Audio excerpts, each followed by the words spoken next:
All right, everyone. Well, it is 5:30, so we'll go ahead and get it started.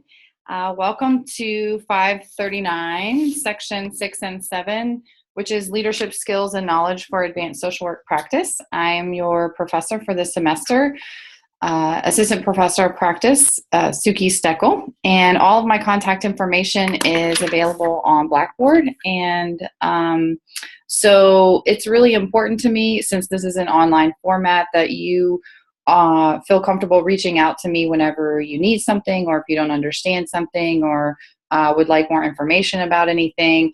I typically respond within about 24 to 48 hours. I had a little bit longer turnaround time with all the weather and the snow and campus closing and stuff last week, but typically my response time is about 24 to 48 hours. I'd be happy to set up a phone call or a personal Zoom session or group Zoom session if that is needed at any point. So just know that I am here if you need me. And but I have designed this course. I feel really passionately and strongly about this material, and I recently spent a lot of time redesigning it from how it had been taught in the past. And so it definitely has my stamp, my footprint. And so we'll go through the course expectations on the meeting today. And just please jump in via chat or unmute yourself and just let me know if you have any questions. I don't mind stopping along the way, but this is being recorded for your fellow students who could not make it. And so if there's any, I'll just go ahead and pause real quick. Are there any questions before I jump into the syllabus and course expectations? Nothing? Okay. All right. Well, I'm going to go ahead and share my screen. And so can everybody see the syllabus up on your screen? Okay. You can also follow along if you have a printed copy. So all of the standard features of the syllabus are here. I don't think this will be new to any of y'all, so I won't really spend any time on it, but please let me know if you do have any questions. These are important pieces, and really the critical piece here is just making sure that you understand the honor code and all of the information in Hill topics and the code of conduct as a student of UT. So a little bit about just an overview of the course. I have kind of sectioned out this material in a way that each the initial section, Leadership of Self, really provides a foundation for the course and for your lifelong practice, hopefully, as a social worker, as a professional social worker. And each of the subsequent sections 2 through 4 really build off of the first section. So you'll see not really a repetition of material, but more of a building and enhancing of material as we go along. And so the first one is really about really increasing and enhancing your self-awareness, but not just your self-awareness, but your self-management skills.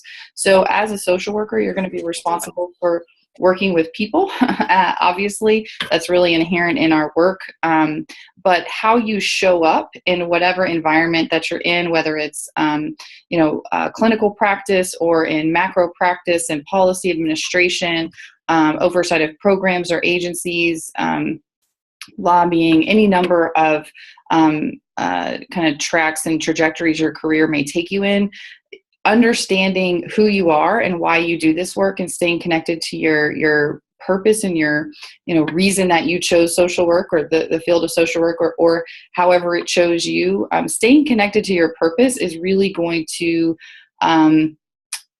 be preventative in many ways so that you don't get burnout, because this is really hard work, and it's important to stay connected to essentially the why, so that you really have the resiliency to help you when your why gets challenged, when you get overwhelmed or exhausted or fatigued or tired or frustrated, or any of the number of things that may happen as you're out in the regular working world. And it can be really, really stressful for a number of reasons, but understanding who you are, why you do what you do is really, really important. And so the frame that we'll take in this class is really just what it says in the syllabus, is investing in your strengths and understanding, who do you want to be as a leader. There's all of you are a leader of one right now, at least. Some of you may already be in leadership positions, but you don't have to be in a leadership position in order to be a leader.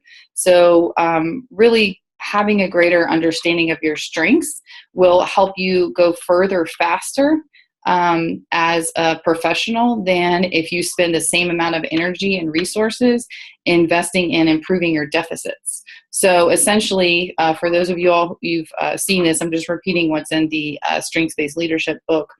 But it's essentially kind of finding out, Michael Jordan or LeBron James, those are, really famous, well-known basketball players who are just exceptional. They're not just good, they're exceptional at what they do because they've invested in their strengths. They're not, the president or rocket scientists, or, they do what they do and they're extremely good at it. So what can you do and how can you invest in your strengths so that you essentially become the best you that you can be? And another reason that we have this is it's a very transferable skill to all really levels of practice, but especially clinical practice, because when you go into the clinical setting and you work one-on-one with individuals or families, you are going to be responsible for assisting, coaching, guiding those clients in leveraging their own strengths and helping to identify the strengths, especially when people kind of come down, when they come in contact with you and they're feeling downtrodden or really negative about themselves.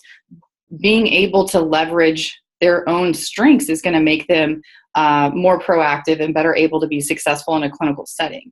And so that's kind of a secondary reason that we have this frame, is that if you can learn about your own strengths and apply them to your own life, you're going to be better able to model and coach clients in a clinical setting to do that for themselves.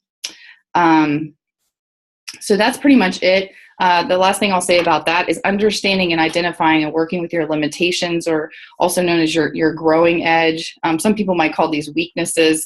I don't really subscribe to that, but we all do have limitations. I certainly know what mine are. I have many. We all do.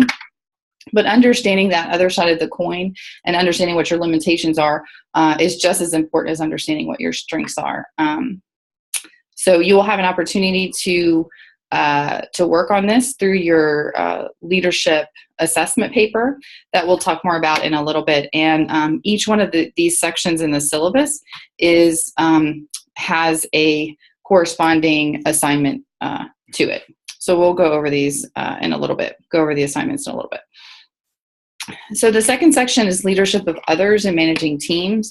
So I've kind of combined a lot of information that's critical for any kind of social work that you do. Social work is typically, especially policy, but really any kind of social work for the most part can be a group process, or you're responsible for working with other people. So whether you're leading those teams or participating on those teams, we're going to go over a lot of skills around building influence and motivating people, coalition building, strategies for effective collaboration. Collaboration is a really hot topic. It's a necessity right now, especially in an interdisciplinary setting. And so a lot of people think that they do collaboration, but not really. Many people don't quite understand how to figure out if they're doing collaboration well. Really, you may be interested to find out you're really just information sharing. Just because you're talking to another person at another agency doesn't really mean that you're collaborating. So really digging into some of that material, you'll have an opportunity for that. And really looking at how to kind of assess and evaluate staff. We'll look at staff supervision issues, and we will most definitely look at issues of conflict and engaging conflict. Conflict is a really critical area that gets overlooked a lot, and I've endeavored to really include some information here that's pretty specialized, and that we'll talk about kind of how to move through conflict in a healthy way. But again, this is building on your your leadership of self competencies, and really you can't really effectively and meaningfully or in a healthy way engage in conflict if you don't first start with yourself and understand what role you're playing in that whole process and situation. So lots of good stuff in there. And the assignment that corresponds with this section is the building strong teams, or building great teams. I forget what I call it. But the building teams project, which we'll talk about that. And that one actually is going to be a lot of fun, I think, hopefully. It's not a paper. That's a good thing, right? So the third section is leadership within organizations and communities. And this is where we're going to get more heavily into the Brody text. And that is really an opportunity to look at some kind of core macro skills, which are going to be critically important whether you go to clinical practice or administration or macro. It doesn't really matter which track you are. This is still a foundational class, and we will be looking at some core competencies around, how do you exist within organizations, and what is your role, and how do you deal with ethical dilemmas in management, and issues of diversity and cultural competence, and organizational change is critical. We won't have an opportunity to get into too much implementation science, but that is part of this as well.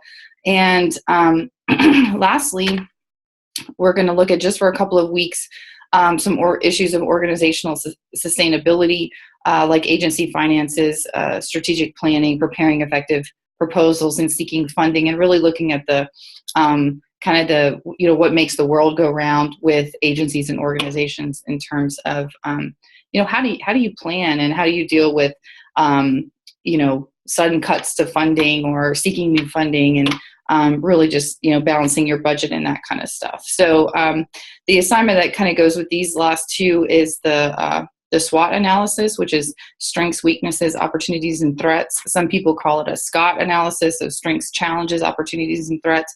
But that's an opportunity for you to work in your groups, which is another reason why timely group assignments is important, is because some of that will take a while. And you do have the Building Great Teams project is also a group assignment. So you'll have an opportunity to stay in those teams and get to know each other via Zoom, or I tried to pair folks who were local or within similar communities. So maybe you could even get together in person to meet as a team. But so you have a lot of group work, and you have some personal work that we'll talk about in a little bit. So any questions about the overall rationale for the course?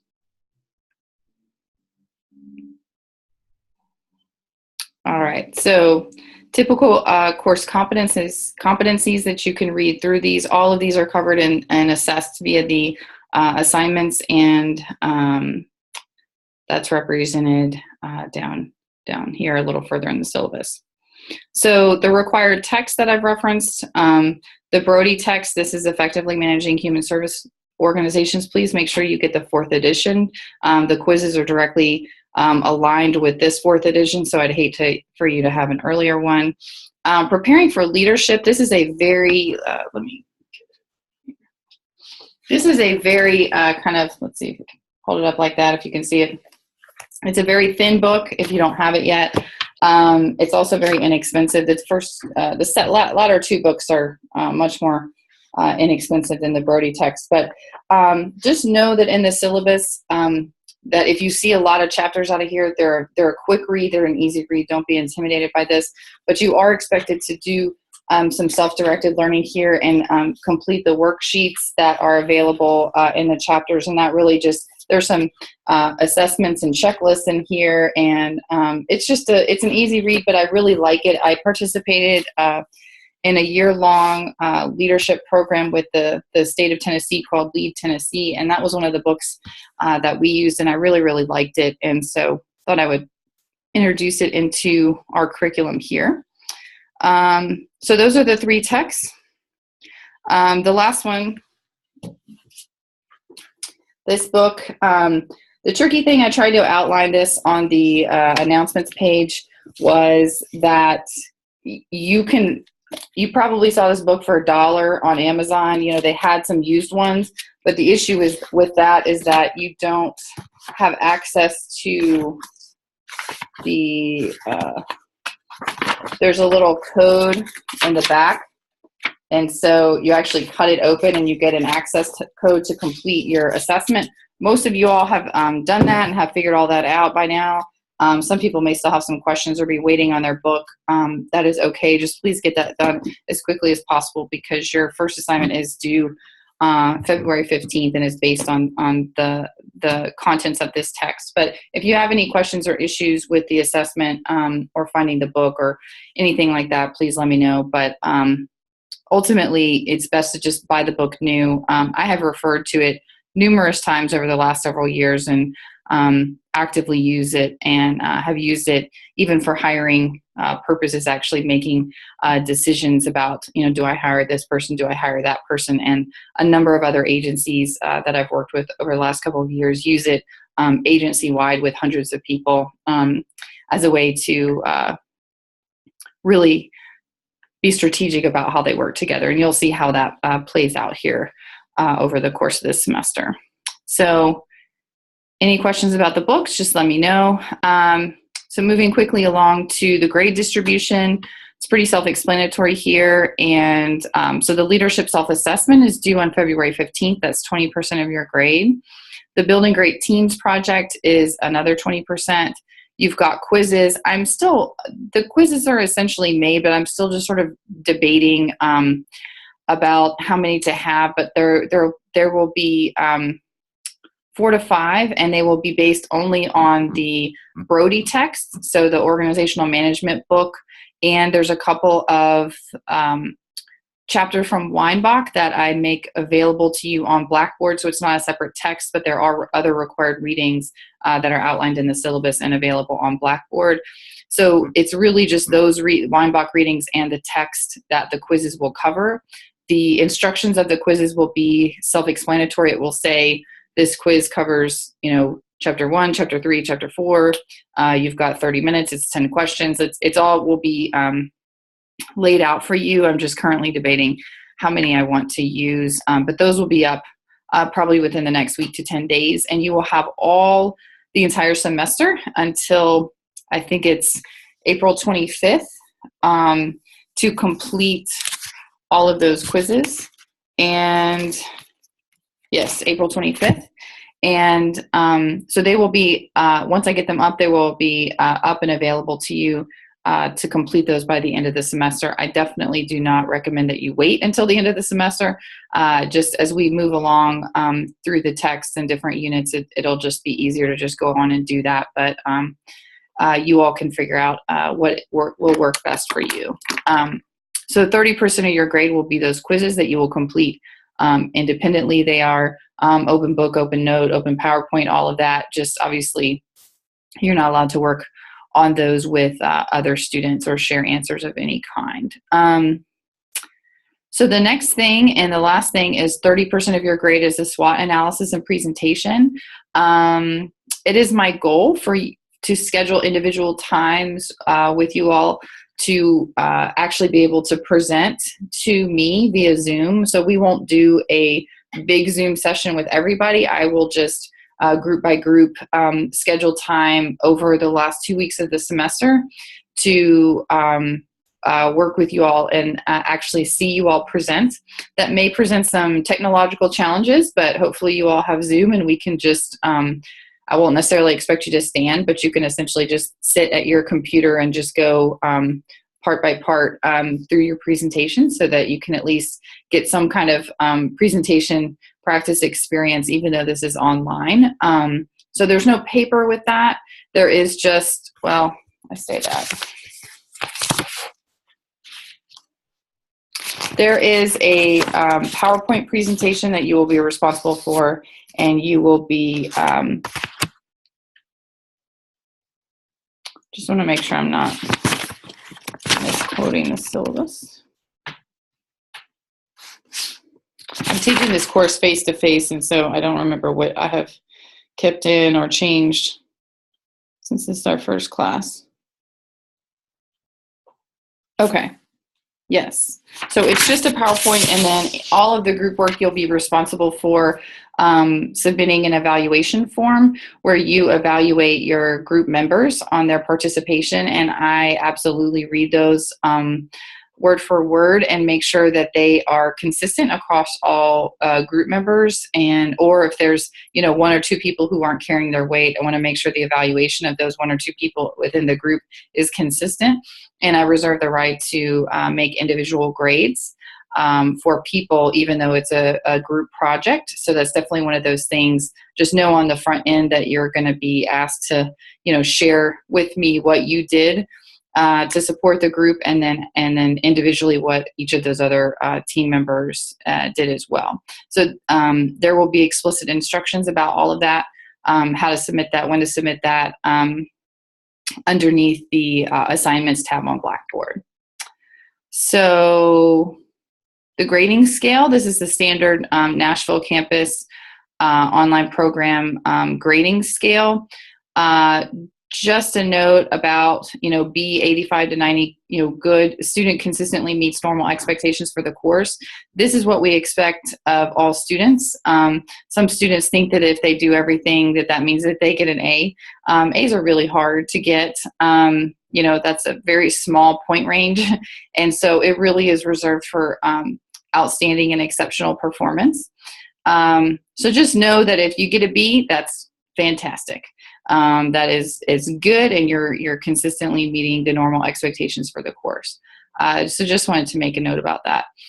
If you feel for whatever reason you're struggling in the course, please let me know. I will absolutely work with you individually as much as possible, but I do not expect that from any of you. But you just never know. Sometimes life happens, and it's hard to meet course expectations sometimes. So just let me know if y'all run into any issues. Okay, so moving on to just want to give you some other details about the assignments.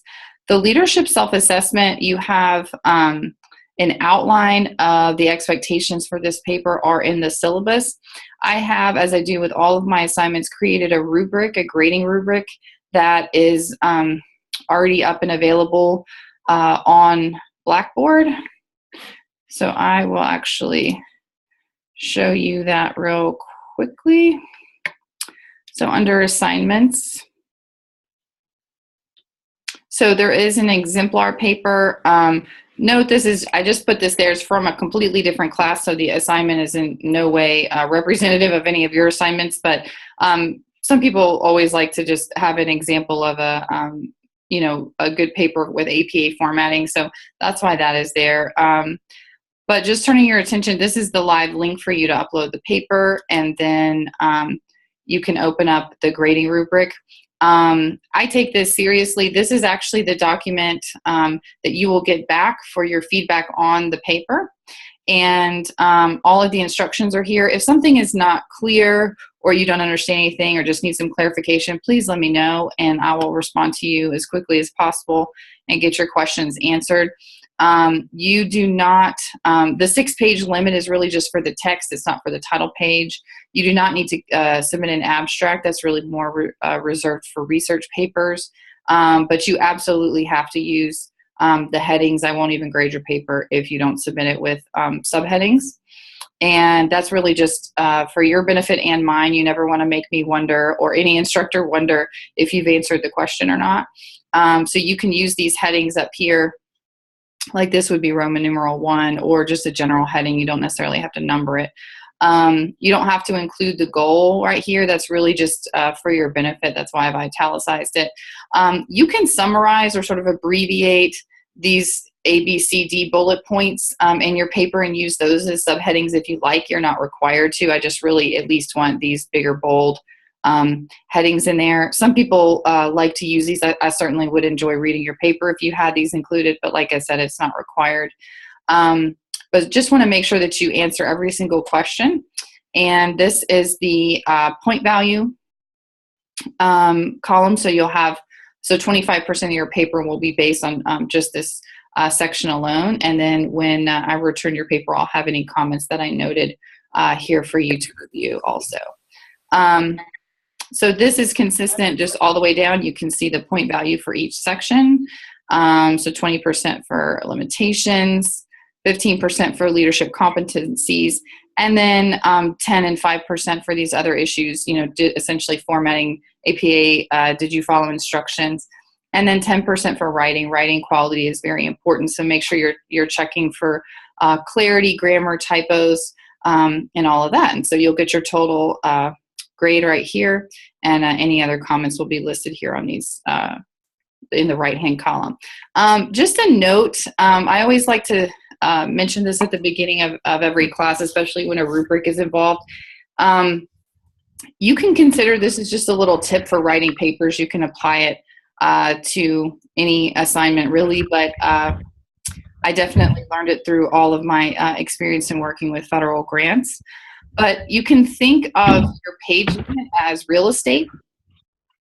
And so if you have a point value for a section, so this is 25%, so that's a quarter of your paper.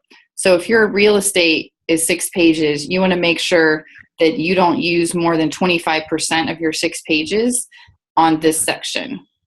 So really the first 2 sections together is 50%, so half your paper, so 3 pages essentially should be devoted to the first 2 sections.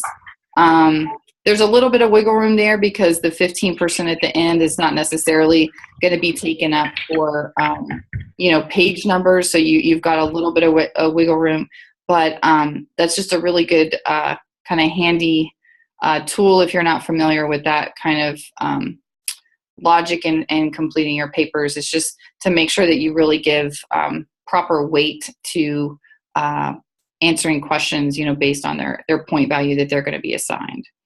So you will have a similar rubric available for the SWOT analysis and not the quizzes, obviously, but and the Building Great Teams project.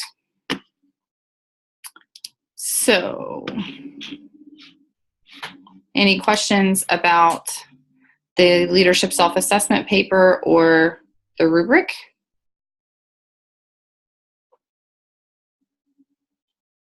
I have a question. Sure. Hey, this is Stephen. So in terms of the subheadings, write it in an essay form, or do you want us to literally take each question and answer it? I know you said it was sort of optional, but I mean, it's kind of like either one or the other. And I mean, if we're going to actually lay out the questions and answer them, that's going to determine the form to some extent.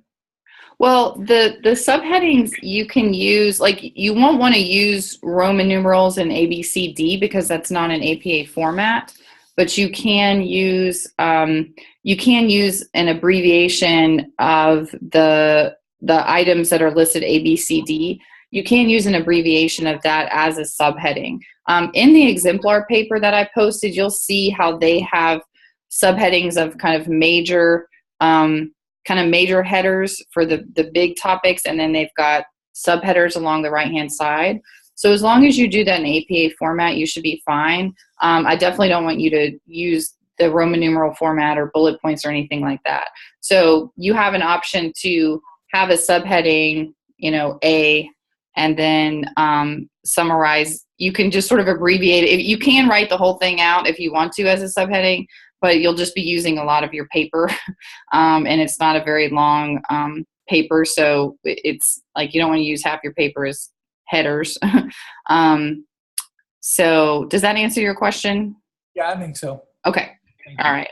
If you still run into further questions, just email me and we'll figure it out, or put it on discussion board so everybody can see it. Okay, sure. That's a good question. Okay. So on to the Building Great Teams project. This is a very different kind of a project. I would be surprised if you saw it in other classes, but it would be cool. So in your groups, you are going to be responsible for reviewing a case study that's based on a real life. It's essentially a synopsis of a real life situation, or a combination of situations that I experienced when working with the state.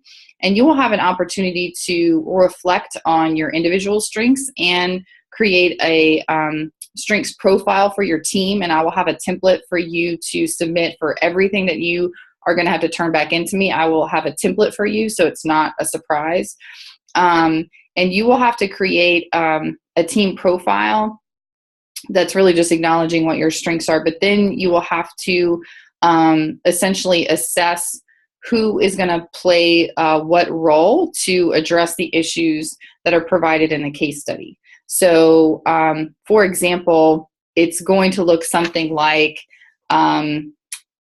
you work for XYZ agency, and you have just received a $2 million grant to implement ABC program, and you have 7 positions to fill, and you currently have 4 or 5 people on your team. So you have to figure out who on your team, based on your strengths, can fill the specified positions. And then you have to figure out who, what positions are you going to have to hire for, and you're going to have to write job descriptions that for each one of the positions, for the ones that are filled and the ones that are not filled. So it's really an opportunity for you to think critically about, how do I leverage my strengths to meet an organizational and staffing need, so I can implement this program in the effective way and ensure the greatest chance for success. And then really figuring out, where are the holes in my team? I've got all these great strategic thinkers, but I'm really limited in executing. We have all this work to do. We've got to, work with all these people, but we're limited on relationship building, which I can tell you right now, you're not all, most social workers have at least one relationship building strength. But so there'll be some opportunities for you to really build on all of the information that you included in the leadership assessment paper, and then essentially apply it to a group and a team environment. So it's not going to be a paper that you're turning in. You're going to be turning in kind of an overall summary and all of the job descriptions that you're going to have to write based on the requirements of the case study, and then the strengths team profile. So not a paper, but definitely you're going to have to meet and work together pretty extensively to figure out and analyze, how really are we going to make the best use of our team, and what holes do we need to fill in our team to meet our organizational needs. So that's a very general overview. Again, you will have a full rubric available to you, the templates for the documents that you need to submit, and the detailed synopsis. And all of that will be under the assignments tab on Blackboard. Are there any questions about that?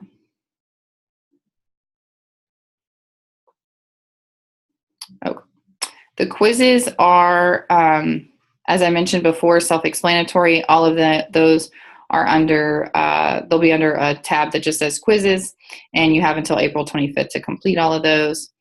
And then the last project that you will also complete in your group is the SWOT analysis and presentation, which I'm not going to read all of this to you right now, but it is an opportunity to really apply and analyze a specific, provide an analysis of essentially the strengths and weaknesses, opportunities, and threats of an organization. That was one of the reasons why I wanted to make sure that I was able to pair people up who were perhaps in the same locality and at least the same time zone, because you're going to have to schedule a lot of meetings together, and that's just easier for logistic purposes. But the overview of what you're going to have to include in the analysis is here. There's much more detail provided in the text about how to do that analysis, but really you're looking at the strengths and weaknesses as the internal aspects or characteristics of an organization, and the opportunities and threats are the external characteristics that you may face, like political and economic and technological trends or social trends. So there's a lot of information which we'll get in more detail as the semester progresses, but you will be responsible for collecting all of that information, answering all these questions that are provided a little bit more detail in the rubric, and then you will present your SWOT in a PowerPoint presentation.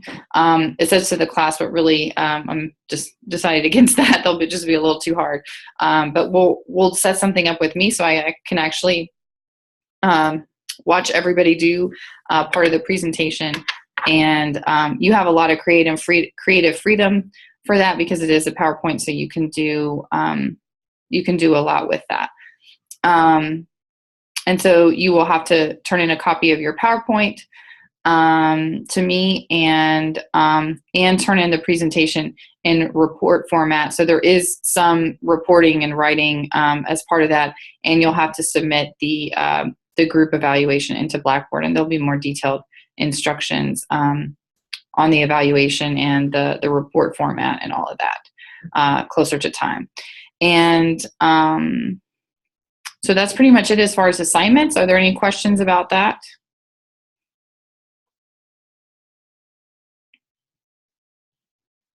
Okay.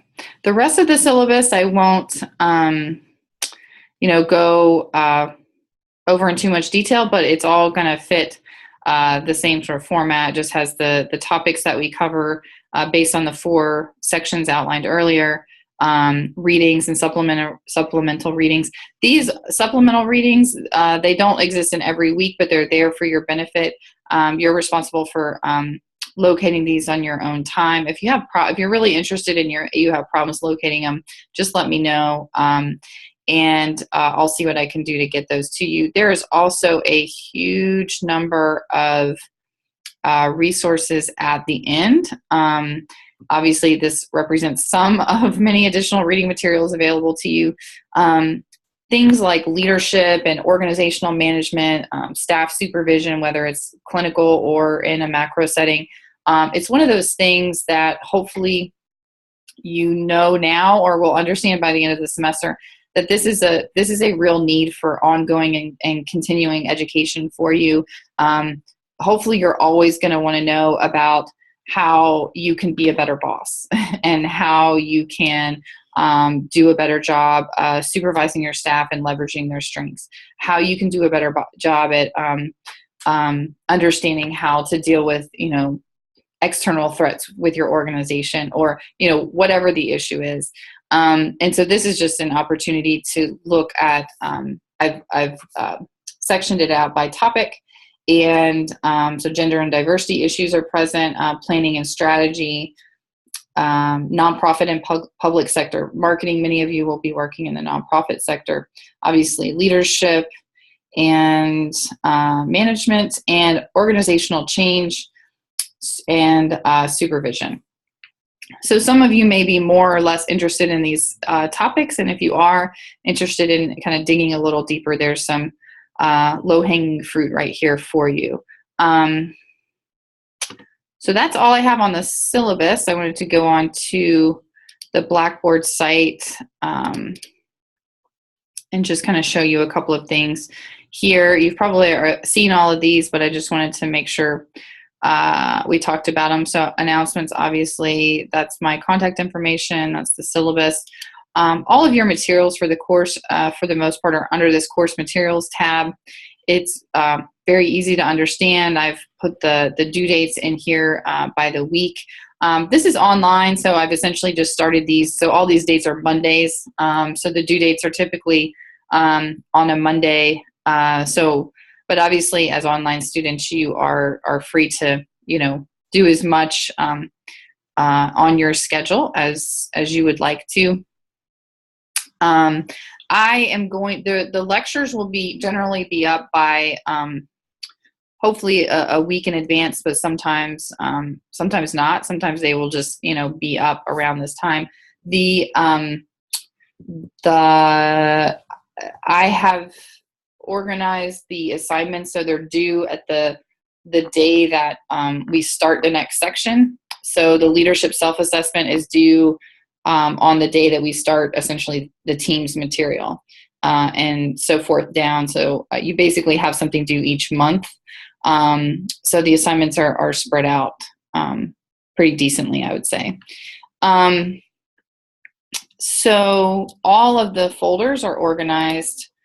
I have a question. Sure. Yeah. Anna, did you have a question? Is the syllabus that you're using now going to be posted? Because it's not the same. It's not. I have a slight delay. I'm sorry. Oh. What's different? What's different about it?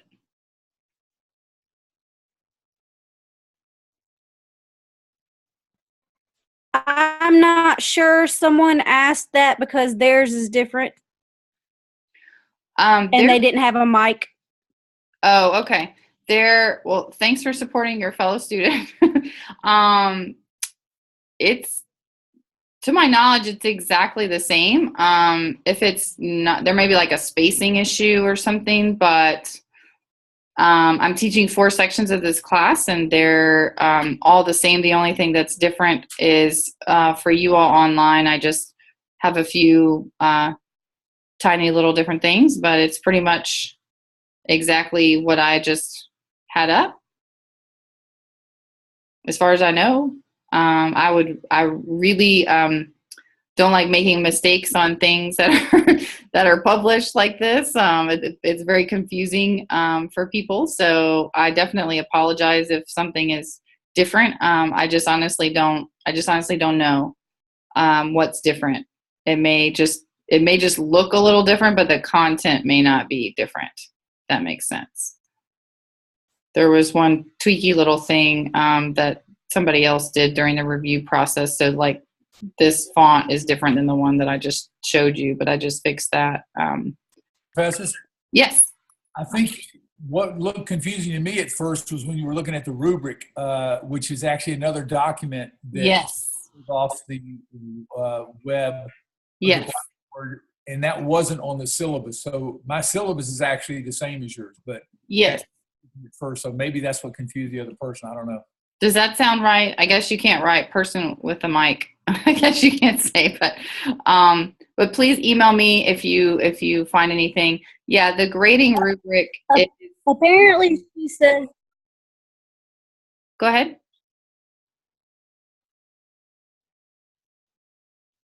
She says that she says it's 22. It's 20. Yeah, I can't hear you. Can you hear me? It's on the chat, and she's saying that her syllabus doesn't even show that there are any required text, and there's less pages or something. So required text. All I can say is it's let's see.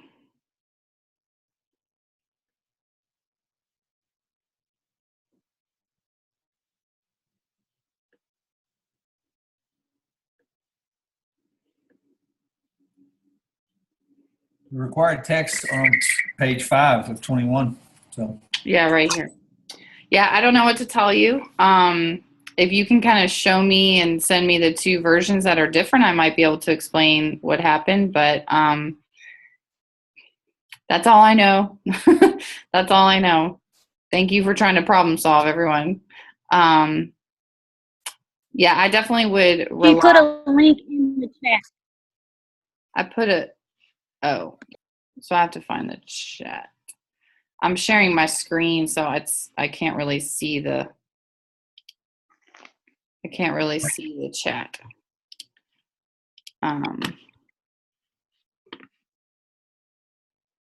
Okay. Well, I think she's the only one experiencing the problem. So okay. So we can move on. Yeah, just please, whoever you are that don't have access to the mic, please email me if you continue to have a problem or don't understand which syllabus is the correct one. And it really is just the one on Blackboard that you can download. And I went ahead because I have to submit these under your different section numbers, but these are exactly the same. They just have different section numbers. So again, assignments are here. All of the other rubrics and assignment instructions will be listed down under here. There's lots of tools and resources. The discussion board you all are familiar with now. There's a number of writing resources. Please, please, please review those. There's a lot of really helpful hints that you may not have seen before, especially for avoiding plagiarism and making sure that you're quoting and paraphrasing and summarizing correctly. These are not long, and they're easy to read, so I definitely recommend them, even if you feel like you've got a good handle on things. This I just include. It's a fabulous, very long document of just lists of resources and places to look for research. I really use this. I teach the 571 evidence-based practice with children and adolescents class, and I use that in this class, that class as well. It's really it's targeted toward evidence-based practice, but it has a lot of kind of general good information for just finding research resources and appropriate academic resources on there. I'll go ahead and talk about the leadership blogs. I think this is a nice little addition to the syllabus. These are just here for your benefit. There's a number of them. I just added these two down here today. I subscribe to a smart brief on leadership, so I get all these handy dandy little blogs in my email every week, and I just discern which ones I think would be really helpful for this course, and I've added some of those here. So these are just really for your review. They're all very short, but I kind of consider them little nuggets. So when you're kind of tired of reading academic articles or the text or something like that, they're just a really nice way to supplement the material and really look at just really how to increase your competencies around a lot of this around these skills of really providing good leadership in your organization and with the people that you work with. So they're there for you. They're not graded. They're not part of your assignments, but these are here as extra for you. Under the course materials tab, each week I have selected a leadership blog that I think even if it may not seem like it, and from my perspective, there's some connection. And so the ones the ones per week that I've added under the course materials, they actually do have reflection questions at the end. These are really for your benefit. You don't have to turn them in. They're not going to be graded, but they really are an opportunity for you to dig a little deeper in the material and really reflect on current experiences, past experiences, and figure out how to apply some of the course concepts in a different way, or perhaps a way that you haven't thought about before, or even if you have thought about it before, perhaps it will shed some new light. So really, these are, again, like I said, just little nuggets to encourage your learning over time in this course. So something a little different, but hopefully not dry, and hopefully they're somewhat interesting. So again, all of the material is, there's just a little intro if you have any questions here, and all the due dates here. I don't have the Zoom meetings on here. They are listed in your syllabus, but I will always send out reminders for those, and I'll probably go ahead and add them on here too, so you'll be able to see when we have the Zoom meetings. The Zoom meetings, we will have, if at all possible, I would love to have guest lectures. I may, if they can't meet at our scheduled time, which is always after work hours, I may decide to do a Zoom interview with the person who I wanted to bring in, so that you still had access to that information, and may ask you all as students to submit questions.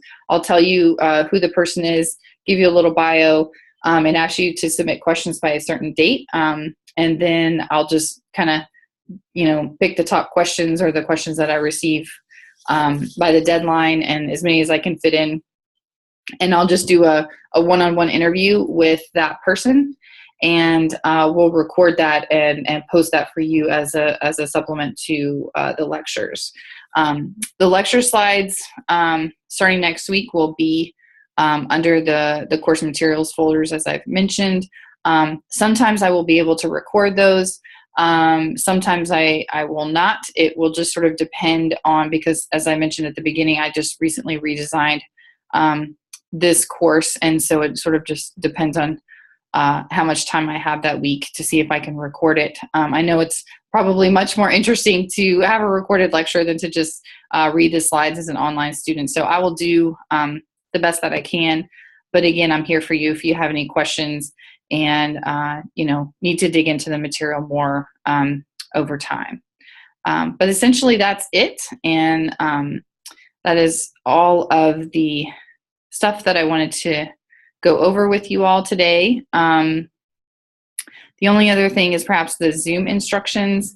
For those of you, I'm sure obviously you're all very familiar with Zoom, but there is also this training for group leaders, and you all will definitely need to figure out who's going to be responsible for logistics on your team and all of that kind of stuff. So maybe easier to have some rotating leaders for the different projects, or however you all want to work that. So there's more information for you here for Zoom. So that's it. So are there any other questions? Yes. Yes, I have a question. Yes. Okay, so my first question is about the self-assessment. Uh-huh. The fourth bullet, the Roman numeral 4. Yes. A. I was wondering, is that first question, letter A, is that asking for the qualities that you think you are that weren't one of your 5 strengths? Is that what that's asking? Like if you think Yes. you're one, but it's not one of the 5 that came up on your survey, pick another one. Is that what that's referencing? No, it's not necessarily saying pick another one, although you're welcome to, because you will have kind of fully investigated the top 5 strengths in the first one under strengths-based leadership assessment. So you'll have an opportunity to say, do you agree or disagree with the results of that assessment? How have you demonstrated these? So this is just another opportunity to think about these in a different way in terms of competencies as opposed to just strengths. So thinking about, how do those strengths translate into actual behavior and different competencies with that. And it does say, beyond the RATH assessment. And so a lot of this information will also come from, and when I say RATH assessment, that means the strengths-based leadership assessment. So it is asking for, so you've talked about all these strengths. Now it's what other competencies do you feel like you have? So sort of beyond just what you have in the assessment. There are other, I think it's listed under like predominant leadership style, under A, under the second bullet. That information comes from the Brody text. So there's probably information in Brody, or even in the preparing for leadership, if that triggers some other competencies. So from any of the texts besides RAF, you can pull information to answer this question for A. Okay. Another question. Did you already post the groups, or you still posting? I am in the process. I'll pull it up for you right now. I have heard from a couple of more people since I sent that announcement about an hour and a half ago. And this is the document that I will post. So you all will see, I've got a few little holes here waiting for people to submit their information. So as soon as I get that, I will post that, and you will have access to that, and you guys can go ahead and start meeting. So this is as far as I've gotten. As you can see, I'm mostly done. I'm just waiting for a few more people. So there will be 7 groups of 4 to 5, mostly 5. And as you can see, I made sure to try to group people by their time zone and location and things like that. So that will be posted as soon as that's completed.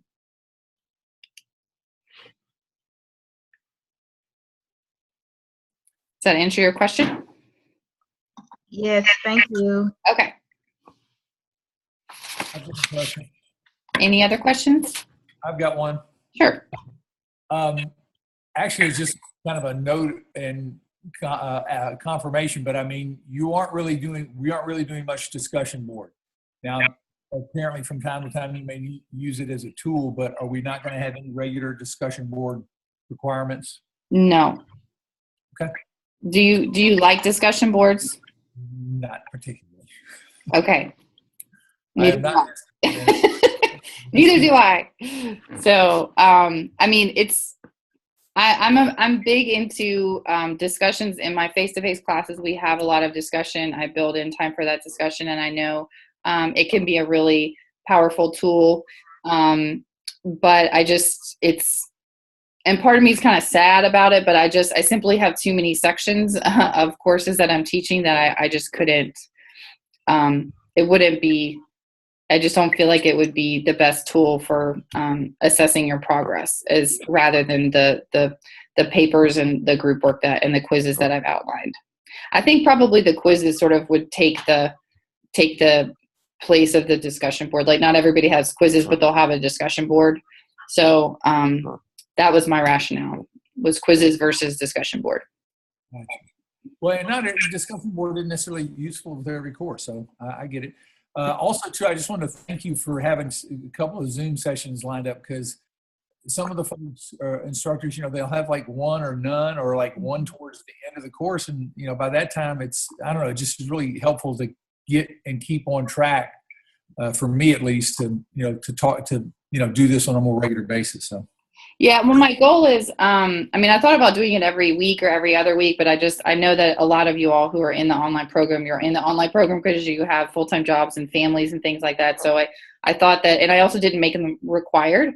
So I appreciate that feedback. And so hopefully it's a good balance, a happy medium with having them once a week.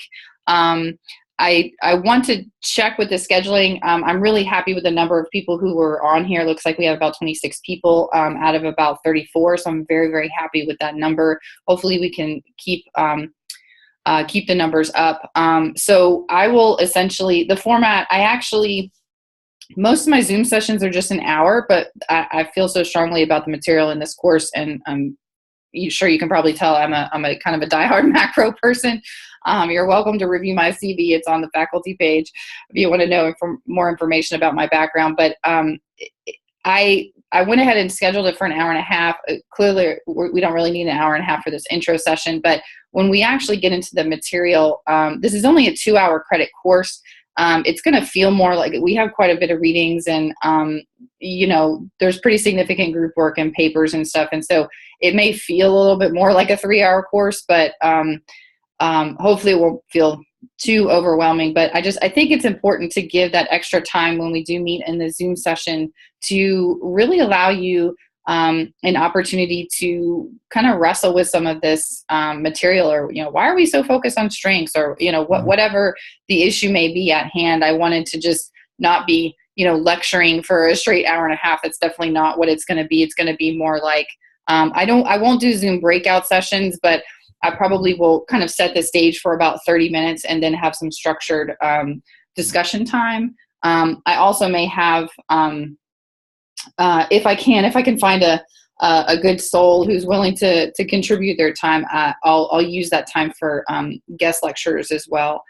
People who are kind of out in the middle of this.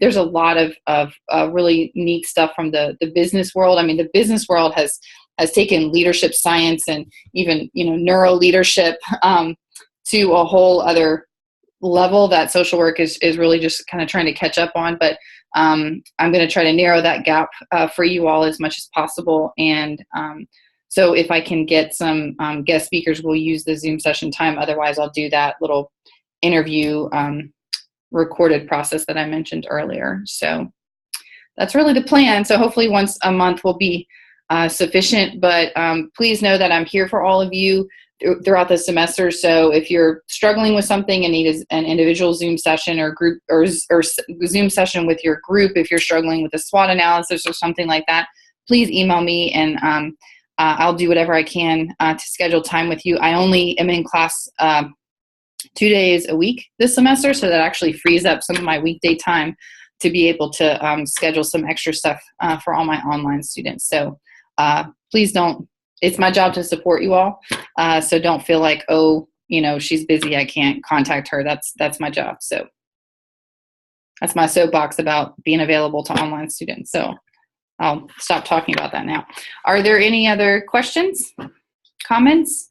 I just wanted to ask quickly, the Weinbeck book you mentioned, is that required? That's something you're going to provide to us? Yeah, is that right? It's not a book. It's chapters from a book. Let's see. I'm trying to think. I provide them to you. They're only in two different, So this is like chapter 1 and chapter 10 from Weinbach. And they're right here for you. It's only in 2 units. So I think it's only 4 total extra readings, and they're outlined in the syllabus as well. So no, that's not an extra book. Good question.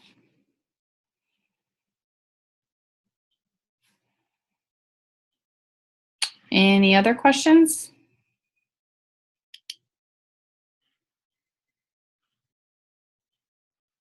I'm just putting the group assignments if you want to look for your name really quickly before our time is up.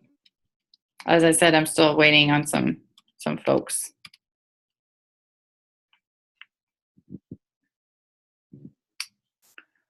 Let's give you guys another minute for questions.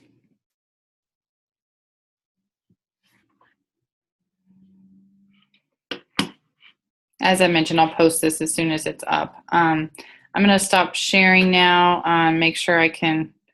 Wow, y'all been chatting a lot. Anything on the chat I need to pay attention to?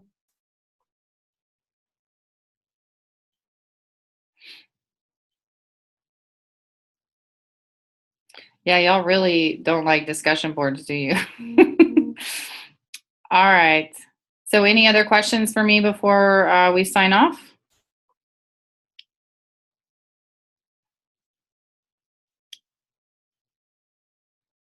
All right. Well, thank you guys very much. And just remember, email me with any questions, and we will talk soon. I look forward to working with y'all this semester.